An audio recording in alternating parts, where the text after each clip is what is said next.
y con toda seguridad les va a ampliar la mirada sobre esta historia. Bienvenida, Estela, y te agradecemos que nos acompañes una vez más.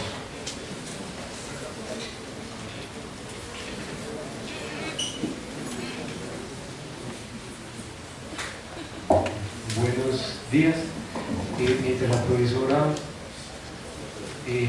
da algunos contenidos que la van a apoyar en su intervención, pues les quiero contar que esta película no es una película que uno podría llamar de factura española. El director es Alejandro Amenábar, un español, un hombre que con esta logra su tercera producción, y es un hombre que desde la universidad mostró su gran capacidad para hacer cine, y hacer cine específicamente dentro del género del suspenso, del thriller.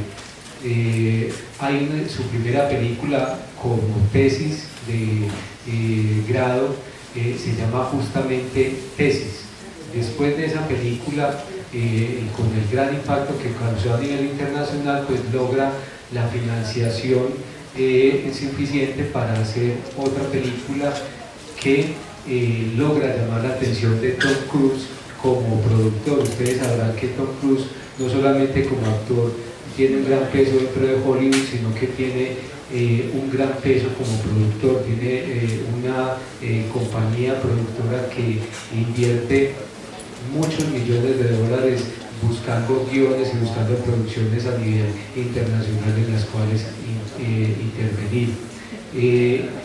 Después de esa película, Tom Cruise pues compra los derechos de autor y hace la versión norteamericana que se llama Vanilla Sky. Entonces ahí podemos establecer pues esa primera relación que tiene con Tom Cruise con Alejandro Amenábar, y en este tercer guión pues Tom Cruise decide pues financiarlo totalmente, no hacer una versión de ese guión, sino hacer una película dirigida por Alejandro Amenábar, y en donde su esposa en ese momento es Nicole Kidman, y pues se hace toda una parafernalia para que Nicole Kidman, como ustedes lo acaban de ver, pues haga una presentación, una actuación realmente maravillosa. Esta es una película en donde Alejandro Amenábar además compone la música, escribe el guión y hace la dirección, aparte de intervenir en la producción. Por eso mismo, esta no es una película netamente española, por eso está hablada en inglés, una producción internacional que se debe justamente a todo el interés de Tom Cruise, no solamente de financiar la película, sino además de obviamente hacerla rentable. Sin más, entonces los dejo con la profesora Estela Rueda. Muchísimas gracias.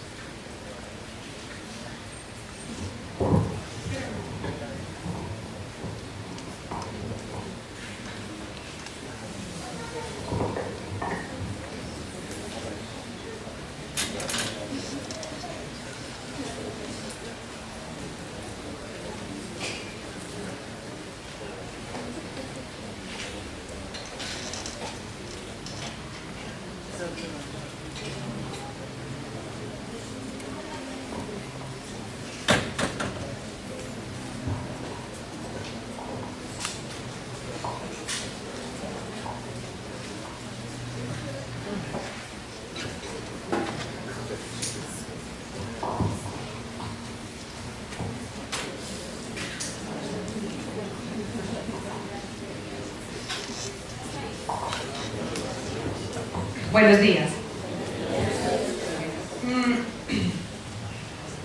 No sé de todas maneras si algunos ya han participado como de ciertas cátedras en las que yo he estado.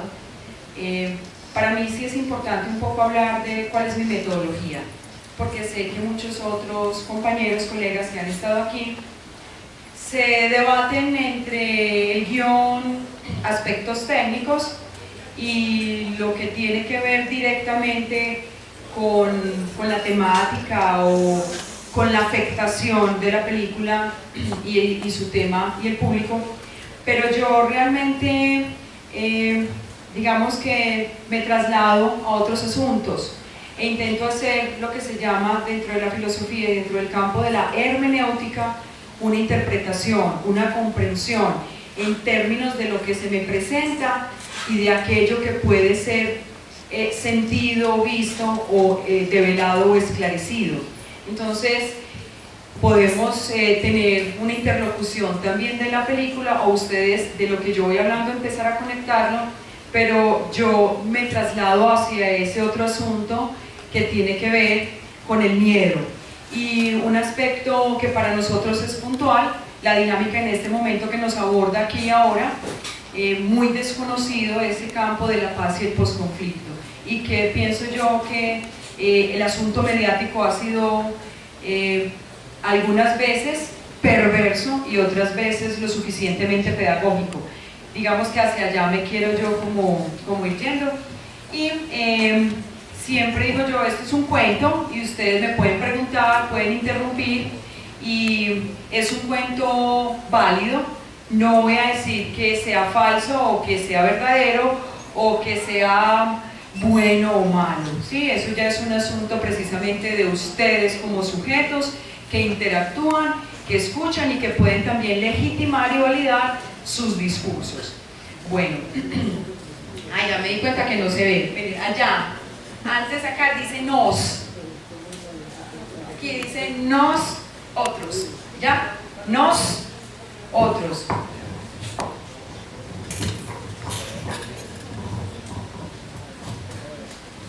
Bueno, y en la imagen tenemos entonces we are the others. Volveremos como a esa parte.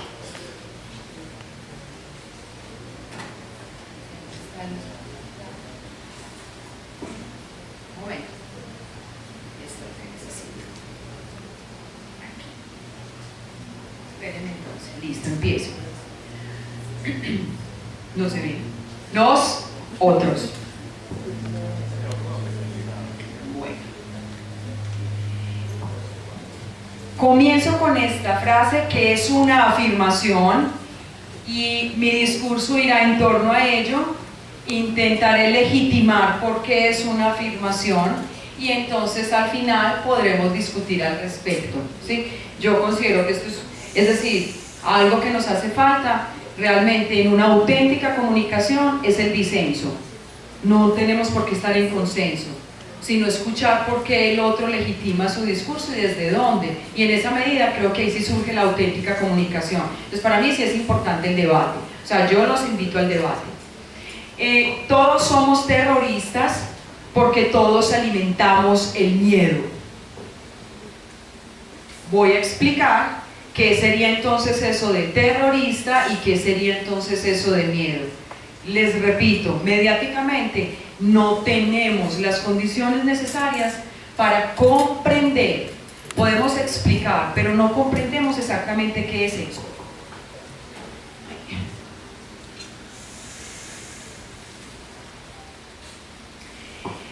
Voy a arrancar con este asunto del paraíso perdido, el origen del miedo.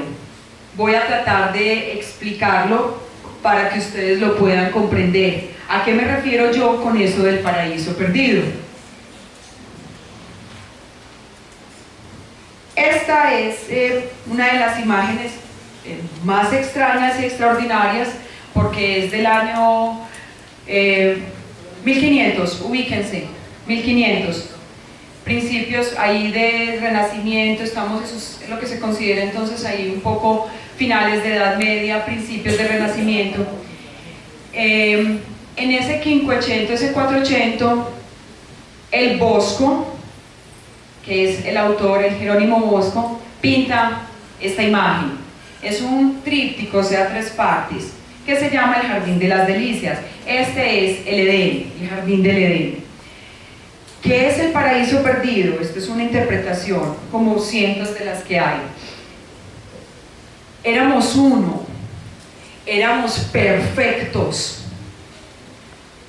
¿Sí? En el momento en que hicimos parte, o en algún momento hicimos parte de eso que se llama la naturaleza, éramos perfectos. No teníamos conciencia, Digamos que la metáfora, que me parece muy bella, en el Génesis dice que en el momento en que comimos el fruto prohibido, nos dimos cuenta de, entre comillas, muchos le llaman a eso conocimiento, cognición, racionalidad, etc. Ese pequeño espacio que cada uno puede validar o sentir y pensar de alguna manera, ese pequeño espacio de conciencia es el que nos aleja de la naturaleza. Para que vayan comprendiendo, dejamos de ser naturales, nos alejamos de eso de ser uno, de hacer parte de, pero inmerso allí. Y cuando nos alejamos y nos damos cuenta que ya no hacemos parte de esa naturaleza, que entonces en el Génesis dice, fuimos entonces expulsados del paraíso, tenemos que empezar a velar por nosotros mismos. Ya no somos uno con la naturaleza, y esa naturaleza comienza, o tenemos de alguna manera que empezar a verla y a sentirla, pensarla y sentirla muy distinto. Tenemos que empezar a sobrevivir. Comienza entonces la transformación de esa naturaleza en mundo. Comenzamos a pensar, a planear, a contar, empezamos a coger ese mundo y empezamos a transformarlo. Entonces, un elemento, digamos, para que comprendan ese ejercicio también de qué es el lenguaje, es precisamente coger una piedra, y ya la piedra en nuestras manos comienza simbólicamente a ser mundo, nos sirve para. Dejó de ser piedra y en manos del ser humano, entonces es el hacha, entonces sirve para pintar, entonces un artificio. ¿Sí? Esa posibilidad de la naturaleza de convertirse en mundo es lo que ya permite hablar del Homo sapiens sapiens. Ese paraíso perdido donde nosotros éramos naturaleza, éramos uno, éramos sabios, dejó de ser. Y tenemos que comenzar nosotros a sobrevivir. Y en ese espacio comienza lo que nosotros llamamos esos instintos de supervivencia, pero en términos sociales. No podemos sobrevivir como individuo. Y hay un elemento muy importante allí, que es precisamente, en términos de ser seres vivos, todo ser vivo tiene un instinto de conservación. ¿Ya? Eso es claro. El miedo es precisamente esa respuesta, o es lo que se ve, lo que nosotros vemos como la respuesta biológica para la supervivencia. ¿Qué es o cómo se ven esas respuestas biológicamente hablando? Aumento de la presión arterial, aumento de la velocidad del metabolismo, aumento de la glucosa, detención de las funciones no esenciales, aumento de adrenalina, aumento de tensión muscular, apertura de la dilatación de pupilas y muchas otras más. Sino que esto, cualquier ser vivo, usted lo observa. Cualquier animal, cualquier planta que sabe que va a perder algo, que está en peligro, tiene digamos de alguna manera, un síntoma, donde va a hacer todo lo posible para sobrevivir o conservarse. Entonces, ¿por qué esto es importante? Porque hay un primer espacio. Ay, perdón. Ay, todavía no. Desde la capacidad de reaccionar en una fracción de segundo ante un peligro, por la capacidad innata de un bebé de rechazar un alimento potencialmente dañino, a los grandes riesgos que corremos cuando nos enfrentamos a situaciones desesperadas. Ay, no, qué trauma.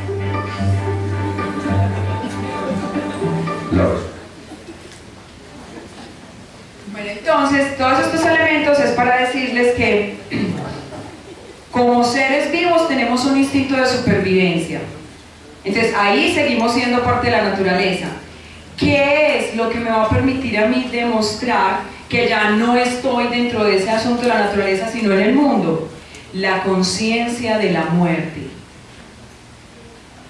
Saber que en algún momento vamos a morir. Somos los únicos que tenemos conciencia de eso. que es muy distinto al instinto de conservación de cualquier ser vivo. No en el hecho de que pueda perder la vida, de que pueda sentir dolor, sino, ojo, conciencia de muerte, que eso es otro asunto, y eso nos pertenece a nosotros. Ese asunto de preguntarnos, ¿me voy a morir? ¿Cómo me voy a morir? ¿Para dónde me voy? ¿Y a mí qué me pasa? ¿Y cómo será eso? O sea, todo lo que cada uno de ustedes se pregunte. Lo que cada uno de ustedes se pregunte, eso es conciencia de muerte. Ningún ser vivo, ni las plantas, ni los animales, piensan en ello. Tienen en esa medida, por eso digo yo que la naturaleza en ese sentido es perfecta. Viven su esencia profundamente, se adaptan, se mueven, buscan la sobrevivencia no solamente en términos de individuos, sino de especie. En cambio nosotros tenemos conciencia de muerte individual, individualista. Nosotros no estamos pensando en términos de especie, conciencia de muerte, no, individual. Ahí el paraíso se perdió. Y surge para nosotros el miedo más grande que todavía muchas, digamos, culturas lo asumen distinto, pero Occidente, nosotros no hemos aprendido todavía a cómo pensar o sentir distinto eso de la conciencia de la muerte. O sea, si hay un miedo profundo, individual, no estoy hablando de colectivo ni la especie, sino de cada uno, es el miedo de nos vamos a morir, cómo nos vamos a morir, cuándo nos vamos a morir. Y miren que es lo primero que muchas veces usted ni siquiera lo piensa. O sea, usted está aquí, vive, etcétera, pero usted no sabe qué va a pasar en el próximo segundo. O sea, en el próximo segundo usted no sabe si se va a morir. Algo tan simple como eso, usted lo desecha. Que ese es uno de los primeros miedos. No, el primero no, yo pienso que el más grande. Vamos a ver un pequeño video sobre el asunto de la... ¿qué es eso del instinto de supervivencia? En términos pues de ser humano. Puestas ya en lo más profundo de cada uno de nosotros y definen signos que nos ayudan a sobrevivir. Desde la capacidad de reaccionar en una fracción de segundo ante un peligro, por la capacidad innata de un bebé de rechazar un alimento potencialmente dañino, a los grandes riesgos que corremos cuando nos enfrentamos a situaciones desesperadas.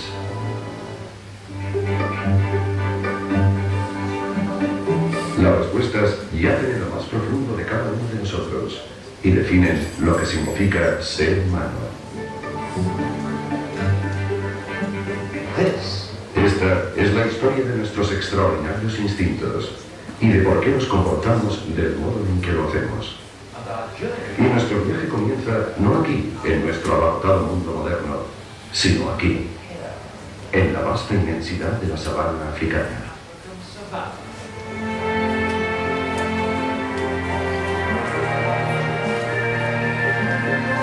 Porque este es el escenario donde los primeros humanos trazaron sus primeros pasos y donde se forjaron nuestros instintos.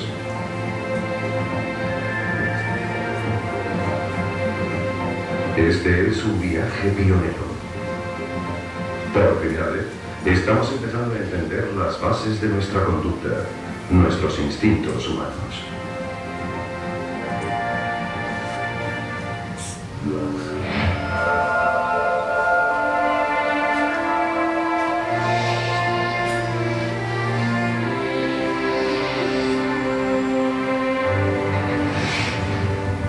Instintos humanos.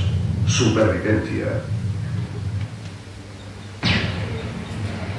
Esta es la historia del instinto más importante de todos, el instinto de supervivencia.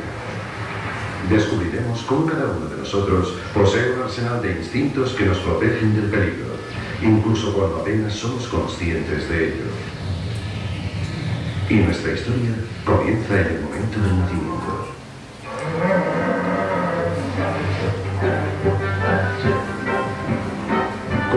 quiere ser vivo, este ternero ha nacido con una serie de instintos preprogramados.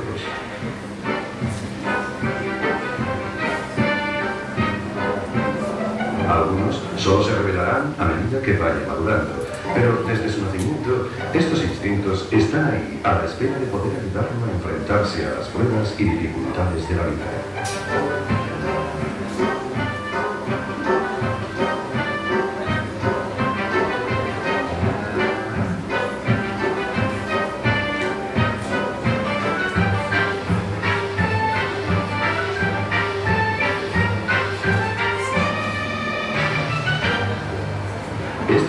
Solo tiene 2 horas de vida, pero ya puede ponerse en pie y caminar, y sus instintos de supervivencia están intactos. En comparación, los bebés humanos en esta etapa de su vida son prácticamente inútiles.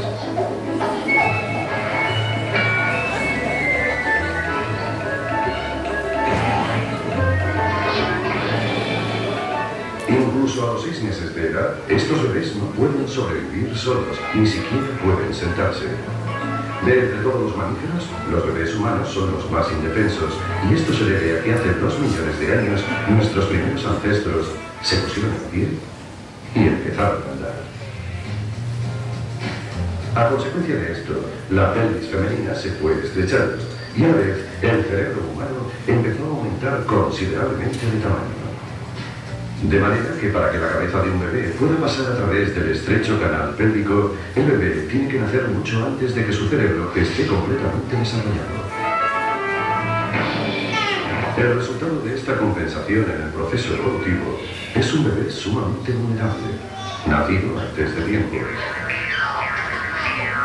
totalmente dependiente de sus padres.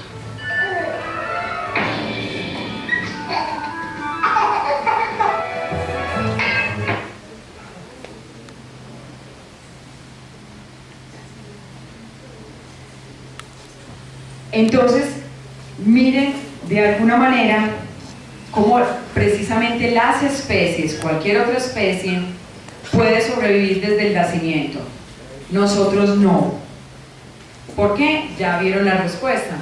Porque para que el cerebro esté completamente desarrollado y alcance ese volumen, entonces el bebé tiene que nacer, miren qué tan extraño, ¿sí? Mucho antes de él.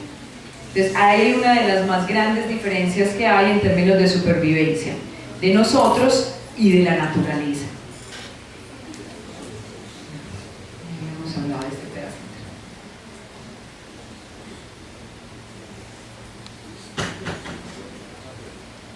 Cuando el hombre se apropia entonces de la naturaleza, se adapta en ella, la transforma, la vuelve mundo, eso es lo que nosotros podemos identificar socialmente como cultura. ¿Qué hacemos en ella? ¿Cómo vivimos? ¿Qué estructura, qué reglas surgen para que nosotros podamos adaptarnos? Para que en términos de seres humanos que necesitamos los unos de los otros podamos sobrevivir. Individualmente, ningún ser humano puede sobrevivir en la naturaleza. Entonces ahí vienen unos elementos muy importantes sobre qué es eso de instinto de supervivencia y nuestra gran diferencia nosotros como seres humanos. ¿Qué pasa entonces nosotros como individuos dentro de esa cultura? Hay un aspecto muy interesante que en términos de esas relaciones sociales y de esas estructuras sociales que necesitamos de orden, que necesitamos de, entre comillas, deberes y derechos, o eso que llamamos normas sociales, surgen porque cada uno es un individuo de cómo se mira y con esa conciencia de muerte dentro de esa cultura. El miedo en la cultura, aquí y ahora, se ha vuelto un asunto de poder.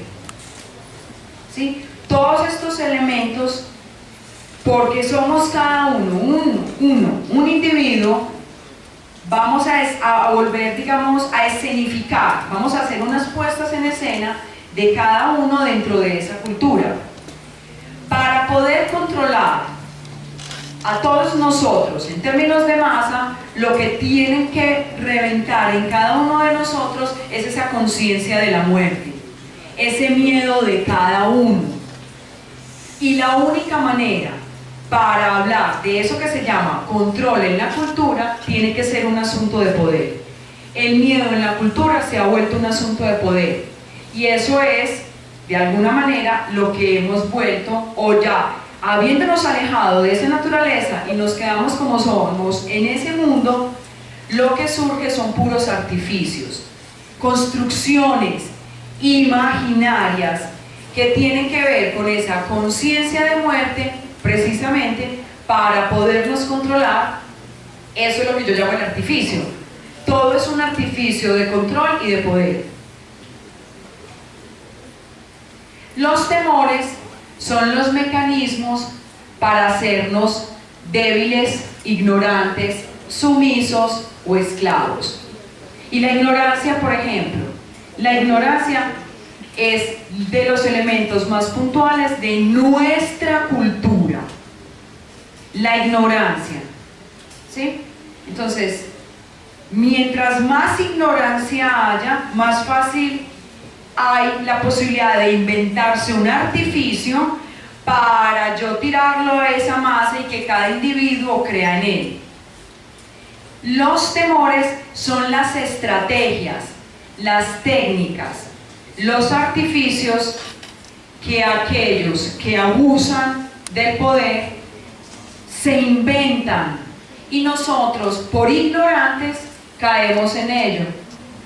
¿Sí? Y ahí surge esa relación de poder, porque hay unos que se inventan esos artificios y porque hay otros que son tan ignorantes que se los tragan.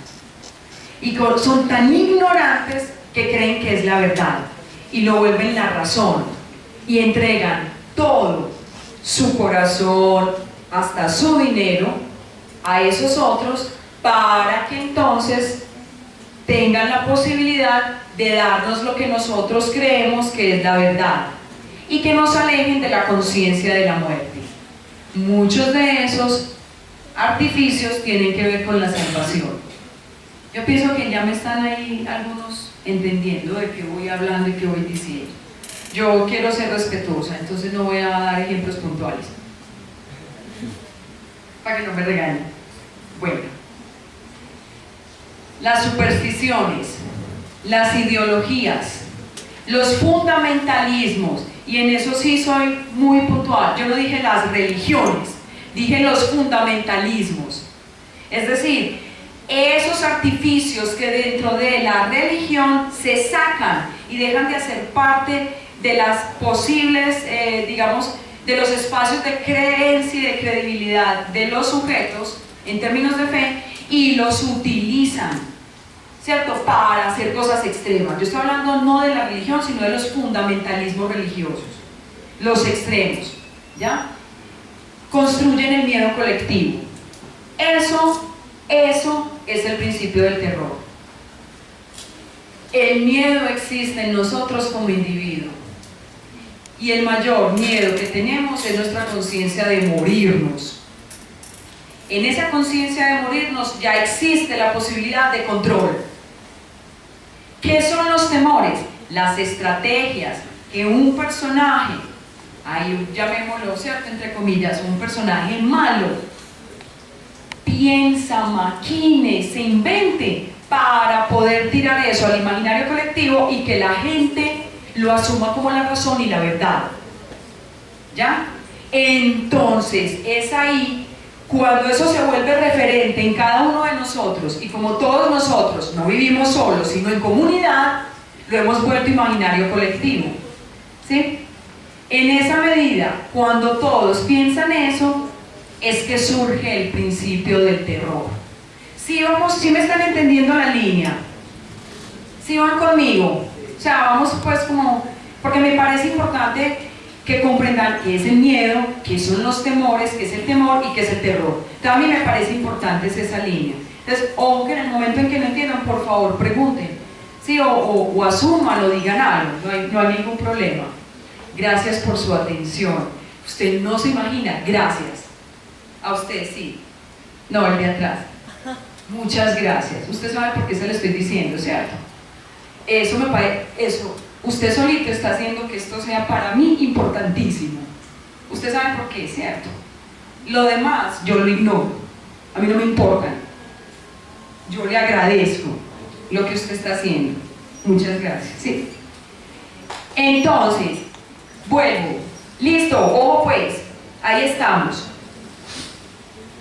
¿Por qué? Porque es que yo de verdad quiero que aquí validemos qué es eso del terror. ¿Sí? Vivimos en una sociedad de terror y validamos el terror. ¿Qué tan extraño? Creemos en el terror, sabemos qué es. ¿Y sabe qué nos da más miedo? El amor. Usted se enamora y qué miedo. Me van a hacer daño, ella se está burlando, pues ya. ¿Usted no le parece muy raro?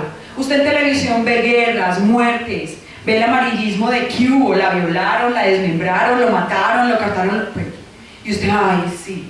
Pero usted le llega a alguien y le va a ofrecer el amor y entra en pánico. Miren la sociedad tan horrorosa en la que estamos viviendo. Esos temores, ténganlo claro, son el ejercicio de poder más horrendo y asqueroso en el que hemos caído.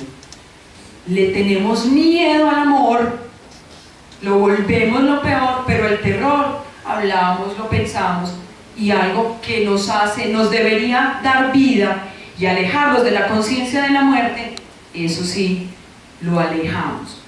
Entonces vayan pensando como todos esos elementos. ¿Cuál será?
Esta es cámara de celular, ¿sí?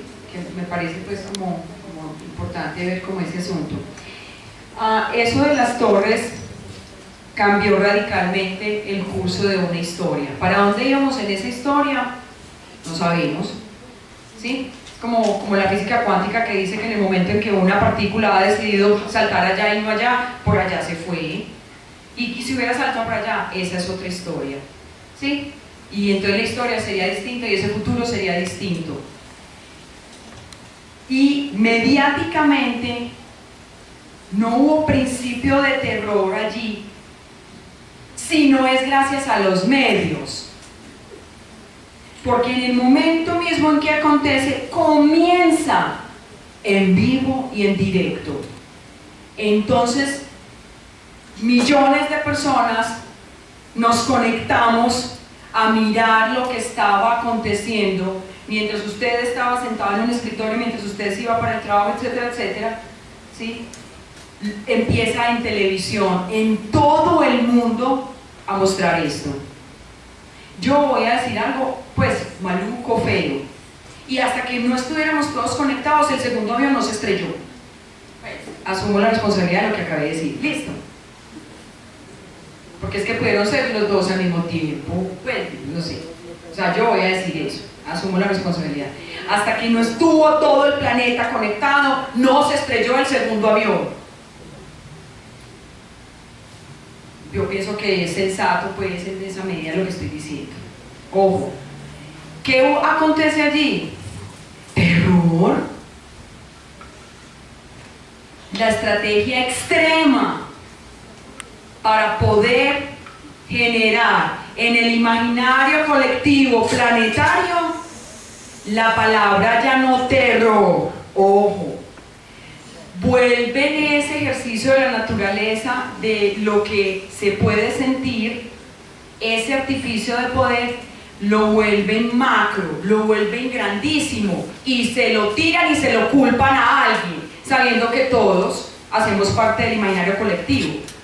Entonces hay una especie de disgregación, ustedes allá y nosotros acá. ¿Y por qué? Porque ustedes son los terroristas, nosotros no. ¿Sí me están entendiendo? ¿Cierto? Como ese juego que estoy haciendo aquí. Vuelven mediáticamente el ejercicio de terror de todos, que es artificio y poder, un artificio de poder y de control, se lo tiran a unos y los culpan a los otros, los culpan del terror, por lo tanto surge la palabra terrorista. Ni siquiera existía la palabra. Y nosotros ya en el imaginario colectivo todos decimos terrorista. ¿Por qué? Porque usted no es como yo, usted no es como nosotros, entonces se divide el mundo. Terroristas, nosotros. Se escapa la razón, ese asunto del terror, pues es que no cabe. Se vuelve el terror él mismo la razón. Se mide en desproporción. Pues por Dios, qué artificio más grande ese para generar pánico total planetario.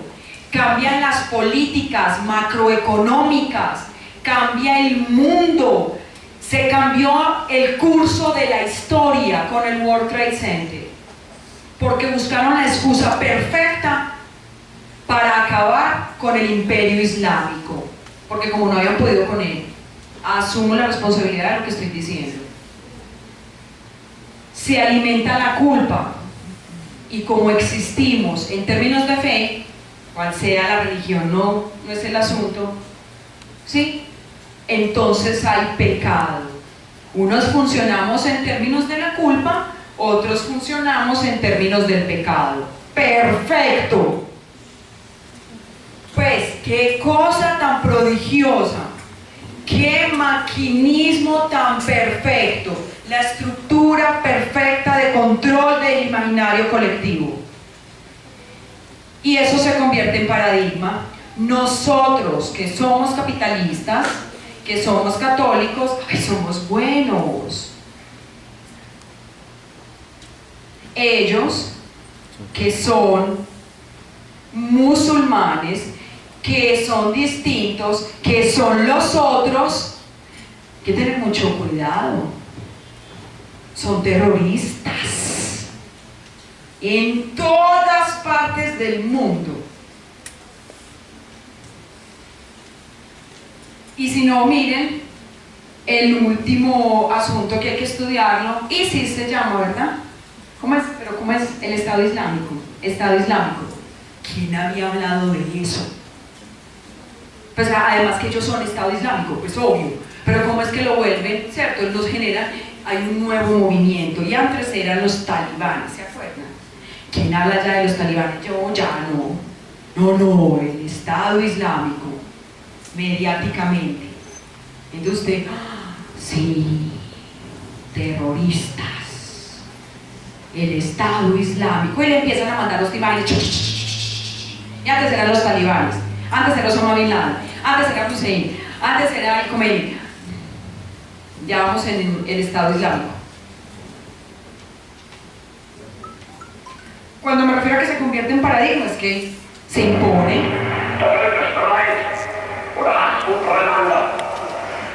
Der wird gepflegt von ganz bestimmten Interessenten. Es ist eine kleine, wurzellose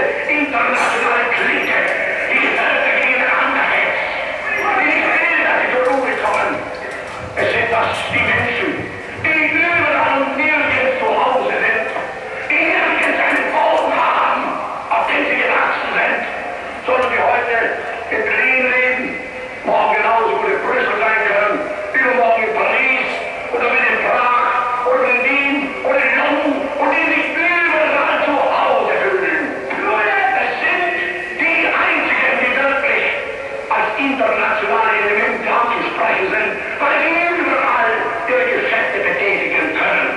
Aber das Volk kann ihnen ja nicht nachfolgen. Das Volk ist ja gekettet an seinen Boden, ist ja gekettet an seine Heimat, ist ja gebunden an die Lebensmöglichkeiten seines Staates, der Nation.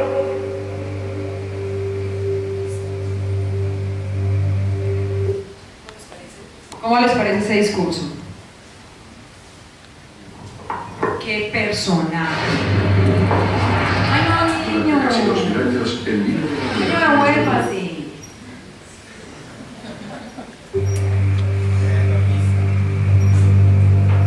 Entonces, así, pausa. Todos leyeron. ¿Cómo no hasta ahora estoy de acuerdo con eso? No tienen tierra. ¿Y a dónde van? Como son ricos, se apoderan de todo. Alemania llevada, no hay trabajo, no hay nada, y ellos ahí, los judíos, apoderándose de todo, de los bancos, cha, cha, cha. Y este llega con este discurso. ¡Qué cosa! Prodigioso. Entonces ahí es cuando yo, en términos de la justa medida, este tipo era brillante, como los hay acá en Colombia, brillantes. Pero ¿por qué tiene que generar terror? ¿Por qué tienen que generar la diferencia de los otros? O una frase tan dolorosa, tan profundamente creíble en cada uno de nosotros: si usted no es mi amigo, es mi enemigo. Por favor, por favor. Eso es, pues, mal. Esta sociedad, como siempre lo decimos, está, pero la gente dice que está enferma. Yo voy a ser extremo, esta sociedad es un asco. Usted vive en una sociedad de asco. Yo vivo en una sociedad de asco. Mi hijo vive en una sociedad de asco. Miren ese discurso. ¡Qué principio de odio! O sea que cuando hay terror, porque esa Alemania estaba muy mal, yo puedo aprovechar el principio del terror para generar odio. Miren qué artificio de poder y de control. Odio. Porque hay principio de terror, fácilmente entonces yo controlo en términos de odio. Ahora sí. Testamento nos ha anunciado el fin del mundo. El libro de las revelaciones describe el fin del mundo. Es el sangriento escenario de la gran batalla entre el bien y el mal. La revelación predice la llegada de los 4 jinetes del Apocalipsis que anuncian el fin de los días en la tierra.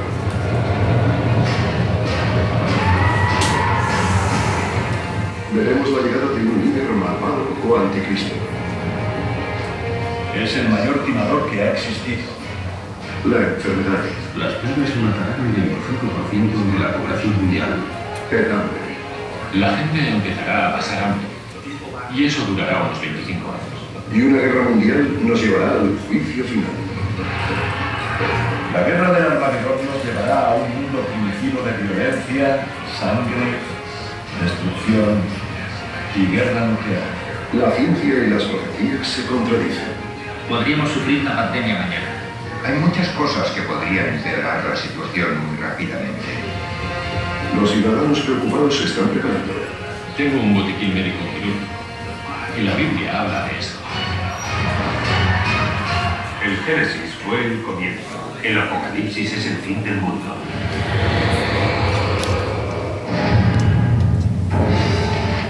¿Ustedes creen que esto es el futuro? Sí, lo estamos viviendo. Los que... yo nunca me acuerdo de los canales. ¿En dónde es que están dando Helix? Sí, esto es en Fox, en uno de esos canales. AXN. ¿Alguien ha visto una nueva serie que se llama Helix? Es sobre pandemia. Pues les digo, ya estoy viendo, aterradora. Y yo, ¿qué? Pues porque es real, pues eso está pasando. Entonces yo digo, eso es el H1N1, eso es el chucunglar de no sé qué, el chucunguya. el virus que hay por ahí, chikungunya, así. Creo que es en AXN, es alrededor de las 9-10 de la noche, se llama Helix. Pues la cosa más pavorosa, eso no es una serie, una cosa miedosa. Todo lo que usted lee, eso pues, no quiero hacer apología del asunto, sino que me parece muy particular, que cuando me describen a mí el apocalipsis, pues yo lo estoy viviendo. Lo estoy viviendo. Guerra tras guerra, las pandemias, el hambre, la pobreza extrema. Sí, eso es lo que está pasando en este momento. Nosotros estamos viviendo el apocalipsis. Y frente a ese apocalipsis, principio de terror.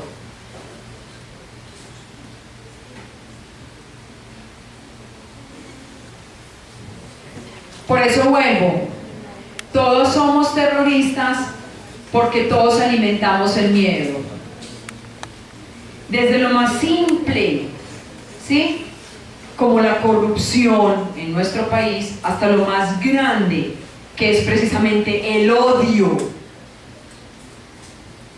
Todos somos terroristas, aquí no hay unos ni otros. Y en el momento mismo en que usted diga el otro y no se asume como usted, estamos perdiendo la batalla. Seguimos en los juegos y caemos en el artificio del poder, de aquellos que nos están manipulando, de aquellos que nos dicen en qué creer, de aquellos que hacen para que nosotros hagamos lo que ellos quieren. Y puede ser desde el voto, ¿sí?, cuando usted vota, hasta el asunto de recibir el amor. ¿Usted por qué le teme el amor? ¿Qué es eso tan miedoso de estar enamorado? Pero usted se acepta que roben, que maten, pero a usted le da pánico el amor. Todos somos terroristas porque todos alimentamos el miedo.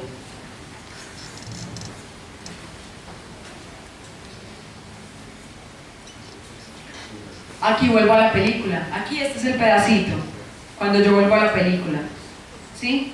La familia, al descubrirse como muertos, como en el limbo, como ustedes lo quieran llamar, defienden lo que son, se asumen como muertos, son fantasmas y esa es su casa y no la tienen por qué compartir con nadie, es su territorio, porque saben que es allí donde son y donde pueden ser, y es allí en lo único en que ellos pueden creer. Entonces dejó de existir para ellos el miedo o el terror de saber que sus hijos hablaban con Víctor, o que ella siente que abre, que cierra, que quitan, que todo. ¿Qué es ese terror? ¿Qué pasa en su casa, en su mundo? ¿Por qué su marido se va y vuelve y la abandona? Ella no tiene la respuesta, después la encuentra. O sea, todos esos elementos de terror que surgen allí y que usted siente y que no comprende, se vuelven luz para ellos. Entonces dejan de tener miedo y viven y son. Y por eso les dice a los niños, repitan conmigo, esta casa es nuestra, esta casa es nuestra. Dejaron de tener miedo.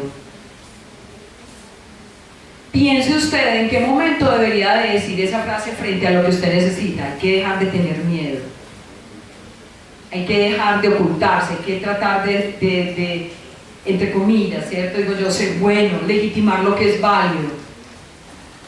¿Cuándo? ¿Cuándo dejaremos de tener miedo y de alimentar el terror de esta sociedad? Muchas gracias.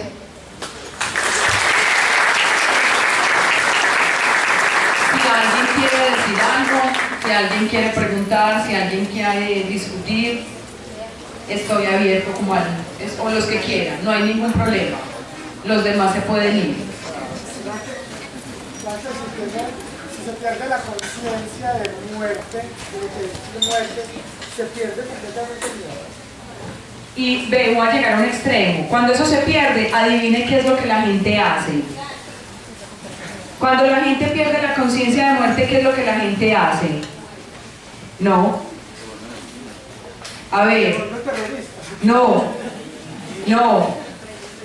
Se suicida.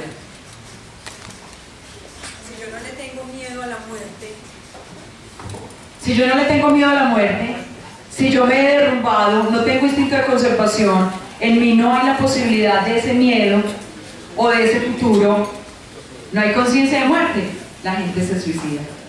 Claro. Sí. Ay, más duro por ti. Poniendo un caso hipotético, tú dices que el territorio de uno es donde uno se debe desarrollar. Sí, exacto. Uno debe ser. ¿Qué pasa si en el territorio propio no hay oportunidades y si uno se debe mover? Si uno es rechazado, si uno debe moverse, pero listo. No hay territorio. Mira, nadie puede cambiar el sistema. Estamos inmersos en el sistema. ¿Listo? Pues el sistema, el establishment, yo no puedo ni salirme del sistema. Y tumbarlo sería un asunto del imaginario colectivo planetario. ¿Ok? Pero yo sí puedo luchar dentro del sistema. Y siempre hay posibilidades de luchar contra las estrategias del sistema. Entonces, por ejemplo, que le dicen a uno, ay, no salga de noche, que es peligroso. Todo lo contrario.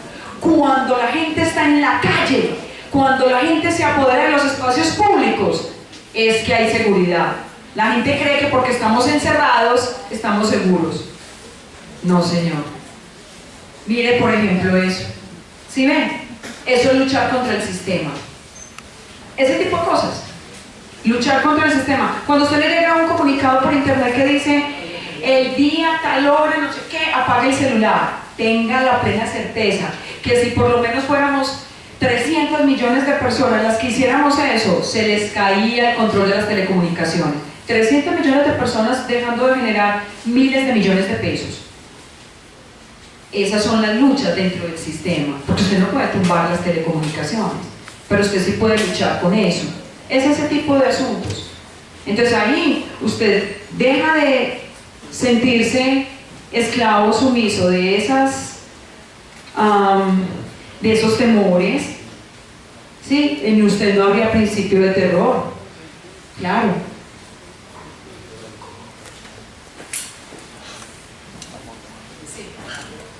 En una película apareció una frase que decía que el dolor de la muerte hace que la gente haga cosas muy extrañas.